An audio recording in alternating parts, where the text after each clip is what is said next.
2016 সালের নভেম্বরের 14 তারিখ হাড়োয়া থানার কালিকাপুর এলাকায় স্বামী হাজেরা পাঁড়ুইয়ের মৃত্যুকালীন জবানবন্দি আরজিকর হাসপাতালে।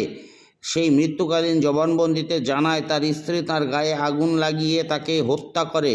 ঠিক সেই ঘটনারই তদন্তে গতকাল স্ত্রী চিন্তা পাড়ুইকে বসিরহাট ফাস্ট ট্র্যাক 1 আদালত দোষী সাব্যস্ত করেন ও আজ তাকে যাবজ্জীবন কারাদণ্ডের নির্দেশ দেন, সঙ্গে 10,000 টাকা জরিমানা।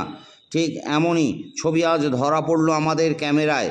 দেখুন সেই ছবি, শুনে নিন এ বিষয়ে আইনজীবী কি জানাচ্ছেন।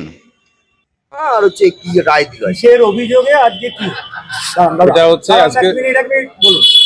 আজকে যে সাজাটা ঘোষণা করেছে সেটা হচ্ছে স্বামী হত্যার দায়ে স্ত্রীর যাবজ্জীবন জেল হলো এবং 10,000 টাকা জরিমানা, ওনাদের আরো 2 মাস জেল হলো। কতদিনের সাজা হলো?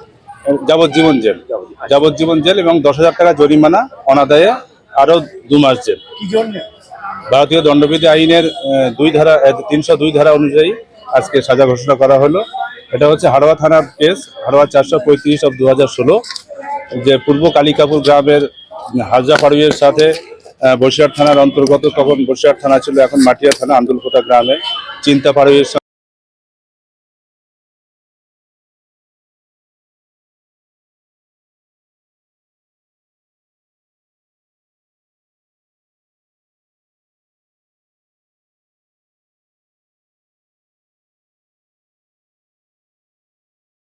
শুনে নেব এ বিষয়ে আইনজীবী কি জানাচ্ছেন।